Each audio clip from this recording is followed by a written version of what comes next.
أعوذ بالله من الشيطان الرجيم. بسم الله الرحمن الرحيم. إذ قال الله يا عيسى ابن مريم اذكروا نعمتي عليك وعلى والدتك إذ أيدتك بروح القدس تكلم الناس في المهد وكهلا وإذ علمتك الكتاب والحكمة والتوراة والإنجيل وإذ تخلق من الطين كهيئة الطير بإذني فتنفخ فيها فتكون طيرا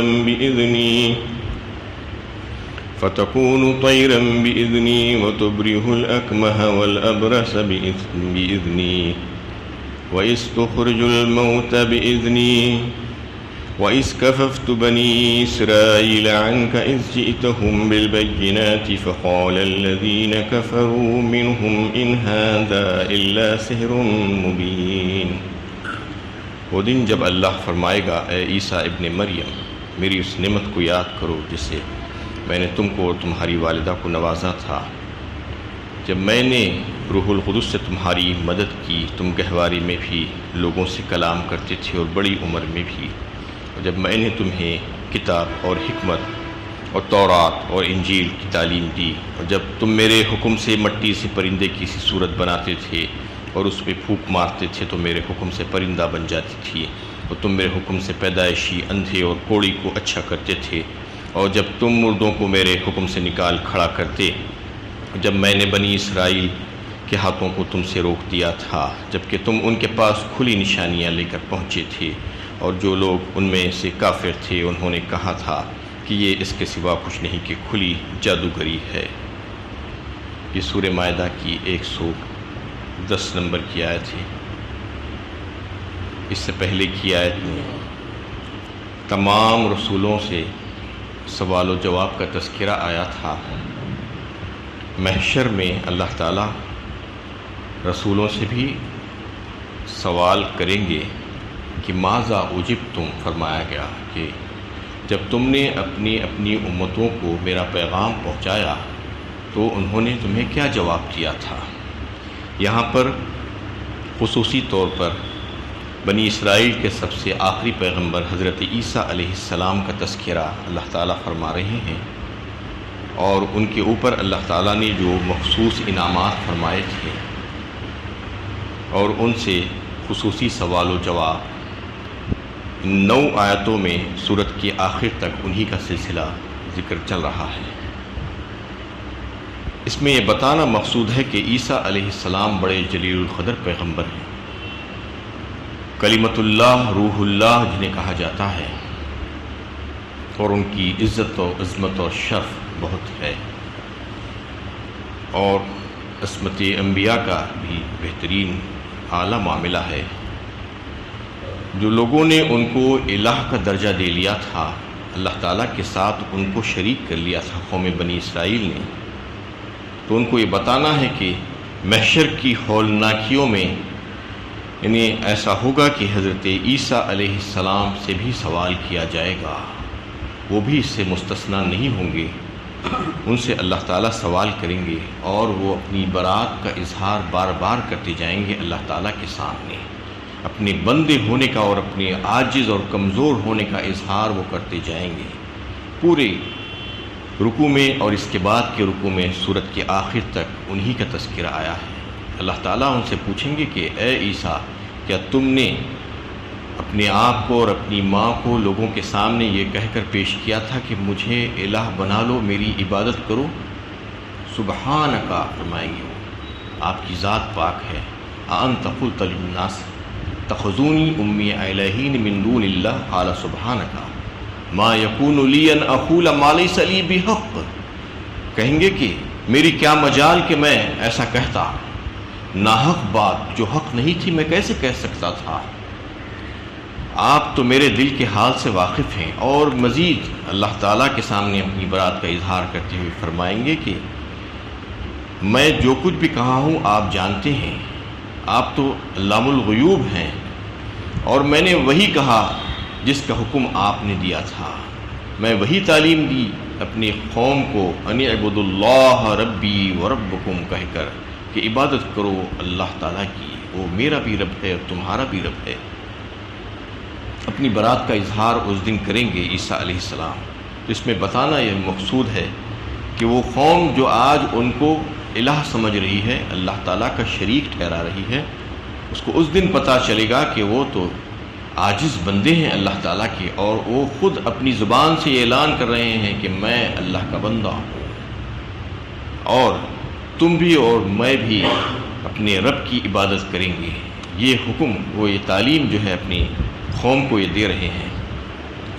قوم بنی اسرائیل جو تھی وہ عیسیٰ علیہ السلام کی ماننے والی قوم تھی۔ اصلاً عیسیٰ علیہ السلام پر ایمان لائے تھے، ان کو یہودی بھی کہا جاتا ہے، اور وہ جو بعد میں آنے والی جو بنی اسرائیل قوم تھی وہ بھی بنی اسرائیل ہی کہلائی۔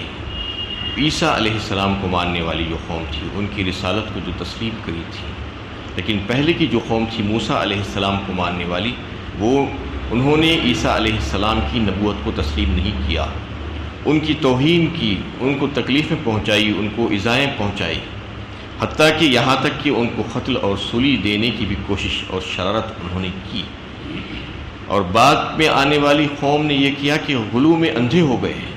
عیسیٰ علیہ السلام کو تو انہوں نے مانا، لیکن عیسیٰ علیہ السلام کو اس طریقے سے مانا کہ ان کو اللہ کا شریک ٹھہرا دیا۔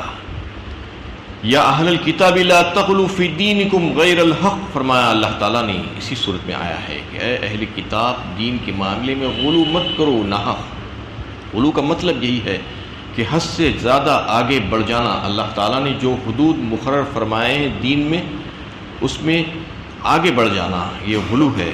پچھلی قومیں ایسا ہی غلو کر کے ہلاک و برباد ہوئی ہے۔ امت مسلمہ کو بھی اس سے متنبہ کیا گیا ہے کہ تم اب اپنے نبیوں کے ساتھ اور دین میں غلو مت کرو، اپنے نبی کے ساتھ غلو مت کرو اور دین میں غلو مت کرو، یہ پیغام دیا گیا ہے یہ بتلا کر۔ تو یہاں پر یہ بتانا مقصود ہے یہ دونوں قوموں کو، قوم بنی اسرائیل کا جو پچھلا گروہ تھا اور بعد میں آنے والا جو گروہ تھا، پچھلے گروہ کو اللہ تعالیٰ یہ بتا رہے ہیں کہ ہم نے جو معجزات اور نشانیاں عیسیٰ کو دے کر بھیجی ہے، اس کا مطلب یہ ہے کہ وہ ہمارے سچے نبی ہے، تم ان کی توہین مت کرو، تم ان کی نبوت کو تسلیم کرو، یہ ان کی نبوت کی دلیل کے طور پر ہم نے ان کو یہ سارے معجزات دے کر بھیجے ہیں۔ اور آگے کی جو قوم بنی اسرائیل تھی بعد میں آنے والی، ان کو یہ بتانا ہے کہ تم ان کو الہ مت سمجھو، وہ بھی ایک بندے ہیں، ہماری مخلوق ہے، اور محشر میں ان سے بھی سوال کیا جائے گا اور وہ جواب دیں گے، تم ان کو الہ کیسے سمجھ سکتے ہو؟ یہ ان کے باطل عقیدے کی تردید کرنا ہے۔ یہ دونوں چیزیں ان آیتوں میں اللہ تعالیٰ نے نازل فرمائی ہے۔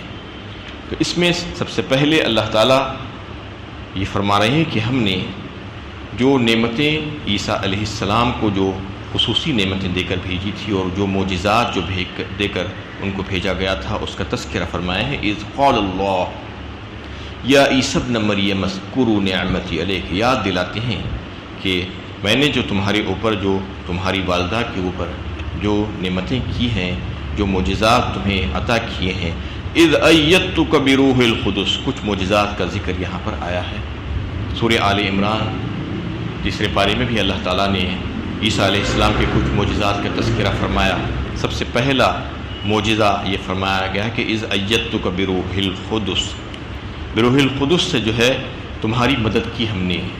روح القدس کہتے ہیں جبرائیل امین کو۔ جبرائیل امین یعنی عیسیٰ علیہ السلام کی پیدائش سے پہلے بھی آئے اللہ کے حکم سے، اور انہوں نے اللہ کے حکم سے حضرت مریم کی گریبان میں پھونک ماری تو حمل ٹھہر گیا۔ یہ اللہ تعالیٰ کے حکم سے ہوا تھا، اور یہ انہیں حضرت جبرائیل علیہ السلام کو اللہ تعالیٰ نے عیسیٰ علیہ السلام کے ساتھ ہمیشہ رکھا، اور جب جب بھی جو ہے ان کی حفاظت کی ضرورت پڑی وہ ان کی حفاظت کرتے رہے۔ اور آخر وقت میں جب یہودیوں نے سازش کی ان کو قتل کرنے کی یا سولی دینے کی، تو اس وقت وہ اللہ کے حکم سے ان کو آسمانوں کی طرف لے کر چلے گئے۔ تو اس میں اسی کا تذکرہ ہے کہ ہمارے حکم سے جبرائیل امین جو ہے تمہاری مدد کرتے رہے ہمیشہ۔ تکلم الناس فی المہد وکہلا، فرمایا اس کے بعد دوسرا معجزہ یہ ہے کہ تم کو ہم نے لوگوں سے بات کرنا سکھایا۔ کیسے؟ مہد اور کہل میں۔ ماں کی گوشت سے بھی اور بات کی عمر میں بھی، کہولت میں بھی۔ تو ماں کی گوشت سے جو بات کیے ہیں وہ تو واقعی میں ایک معجزہ ہی ہے کہ جب ان کی پیدائش ہوئی تو ان کی ماں حضرت مریم ان کو جب گود میں لے کر آئی تو لوگوں نے ان کے اوپر تہمت لگائی اور کہا کہ یہ بچہ کہاں سے لائی ہو، بن باپ کا بچہ۔ تو انہوں نے بچے کی طرف اشارہ کیا کہ اسی سے پوچھ لو، فاشارت الیہ قالوا کیف نکلم من کان فی المہد صبیا۔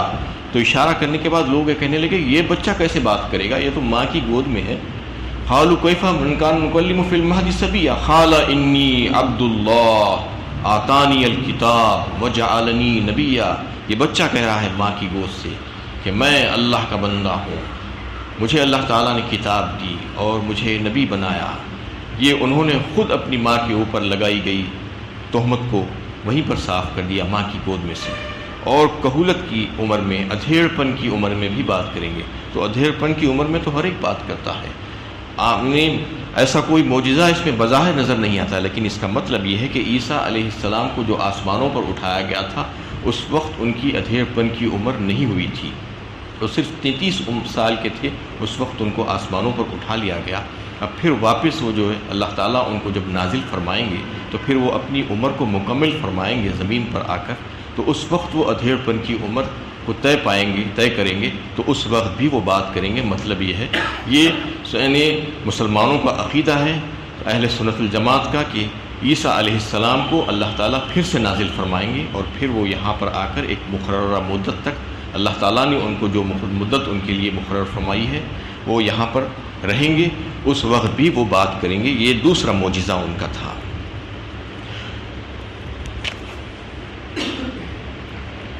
وَإِذْ أَلَّمْتُكَ الْكِتَابَ وَالْحِكْمَةَ وَالتَّوْرَاةَ وَالْإِنْجِيلَ۔ اور تیسرا معجزہ یہ کہ ہم نے تمہیں کتاب اور حکمت کی تعلیم دی، تہ کی باتیں سکھائی، اور توریت اور انجیل کی تعلیم تم کو ہم نے دی۔ وَإِذْ تَخْلُقُ مِنَ الطِّينِ كَهَيْئَةِ الطَّيْرِ بِإِذْنِي۔ اور چوتھا معجزہ یہ کہ تم مٹی سے پرندے بناتے اور جانور بناتے اور اس میں پھونک مارتے تو اللہ کے حکم سے، میری حکم سے وہ زندہ ہو جاتا اور زندہ ہو کر اڑنا شروع کر دیتا۔ فَتَنفُخُ فِيهَا فَتَكُونُ طَيْرًا بِإِذْنِي وَتُبْرِئُ الْأَكْمَحَ وَالْأَبْرَصَ بِإِذْنِي۔ اور ایک معجزہ یہ کہ تم مادرزاد کوڑی اور اندھے کو اس کی جسم پر اور اس کی آنکھوں پر ہاتھ پھیرتے اور میرے حکم سے وہ اچھے ہو جاتے، وہ بینا ہو جاتے اور ان کی بیماری دور ہو جاتی۔ وَإِذْ تُخْرِجُ الْمَوْتَى بِإِذْنِي۔ اور مردوں کو تم زندہ کر دیتے میرے حکم سے۔ یہ سارے معجزات اللہ تعالیٰ نے ان کو عطا فرمائے تھے، اس کا تذکرہ یہاں پر اللہ تعالیٰ فرما رہے ہیں۔ وَإِذْ كَفَفْتُ بَنِي إِسْرَائِيلَ عَنْكَ إِذْ جِئْتَهُمْ بِالْبَيِّنَاتِ۔ اور جب تم میرے حکم سے وہ معجزات لے کر ان کے پاس آئے اور ان کو اپنے معجزات دکھائے تو قوم بنی اسرائیل جو کافر تھی اس کو نہیں مانا اور کہا کہ یہ تو صریح جادو ہے اور تمہاری طرف انہوں نے ہاتھ بڑھانا چاہا۔ مطلب یہ ہے کہ وہ تمہیں قتل کرنے کی سازش کرنے لگے، لیکن اللہ تعالیٰ نے ان کے ہاتھ تمہارے تک آنے سے روک دیا۔ وَإِذْ كَفَفْتُ بَنِي إِسْرَائِيلَ۔ کیسے روکا؟ وہ مکر اللہ واللہ خیر الماکرین، کیونکہ وہ مکر کر رہے تھے، سازشیں کر رہے تھے کہ عیسیٰ علیہ السلام کو قتل کر دیں گے یا سولی دیں گے، لیکن اللہ تعالیٰ بھی جو ہے اپنا منصوبہ بنا رہے تھے اور انہوں نے اپنا منصوبہ بنایا اور اس کو تکمیل کیا کہ وما قتلوہ وما صلبوہ ولکن شبہ لہم۔ سورہ مائدہ 6 پارے میں یہ بات آئی ہے کہ انہوں نے ان کو نہ سولی دی ہے اور نہ ہی قتل کیا ہے، لیکن ان کو شبہ ہو گیا تھا اس کے بارے میں۔ وما قتلوہ یقیناً بل رفع اللہ الیہ، یقیناً انہوں نے ان کو قتل نہیں کیا۔ یہ اسلامی عقیدہ ہے اور اللہ تعالیٰ فرما رہے ہیں کہ ان کو ہم نے اٹھا لیا آسمانوں تک۔ یہ عقیدہ صحیح اور درست عقیدہ ہے۔ عیسائیوں کا اور یہودیوں کا جو عقیدہ ہے وہ باطل ہے، اس کی تردید قرآن کرتا ہے یہاں پر کہ اصل میں تم نے ان کو قتل نہیں کیا اور یہودیوں نے جو سازشیں کی تھی وہ غلط تھی ان کو شبہ ہو گیا تھا کوئی دوسرے انسان کو انہوں نے قتل کیا. اس کی ساری تفصیل اس سے پہلے گزر چکی ہے. اور عیسائیوں نے بھی یہودیوں کے کہنے پر جو ہے وہ عقیدہ گھڑ لیا تھا اور یہ سمجھ لیا تھا کہ واقعی میں انہوں نے عیسیٰ علیہ السلام کو سولی دی ہے. لیکن اللہ تعالیٰ فرما رہے ہیں کہ ایسا غلط بات ہے ایسا کہنا، انہوں نے ان کو سولی نہیں دی. اور اللہ تعالیٰ نے ان کی مدد فرمائی ہر موقع پر. جب کبھی جو ہے ان کی مدد کی ضرورت پڑی، اللہ تعالیٰ حضرت جبرائیل امین سے ان کی مدد فرمائی.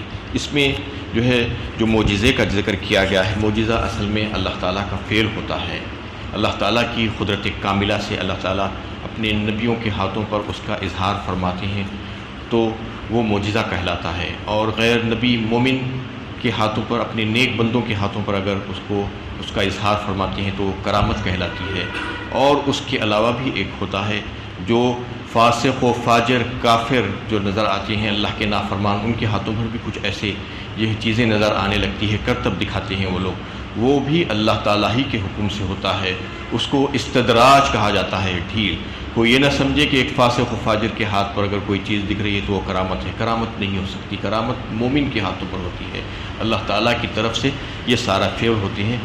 اللہ تعالیٰ کی مشیت سے، ان کے ارادے سے، ان کے اختیار سے یہ معجزات اور کرامتیں اور استدراج کا ظہور ہوتا ہے. اللہ تعالیٰ اس میں یہی بات فرما رہے ہیں کہ ان کو جو ہے عیسیٰ علیہ السلام کے سارے معجزات کا ذکر کرتے وقت 4 بار اللہ تعالیٰ نے یہ بات تکرار کے ساتھ یہ بات فرمائی، بِإِذْنِي بِإِذْنِي بِإِذْنِي کہہ کر. مطلب یہ ہے کہ میری اجازت سے، میرے حکم سے یہ ساری چیزیں تم جو دکھلا رہے ہو یہ تمہارا اپنا فعل نہیں ہے، یہ تم اپنی مرضی سے نہیں دکھلا رہے ہو. یہی وجہ تھی کہ اللہ کے نبی صلی اللہ علیہ وسلم سے جب قوم بنی اسرائیل جو ہے اور کفار مکہ، اصل میں کفار مکہ نے ان سے مطالبہ کیا تھا، جو سورہ بنی اسرائیل میں جو تذکرہ آیا ہے اس کا ایک لمبی چوڑی فہرست انہوں نے دی.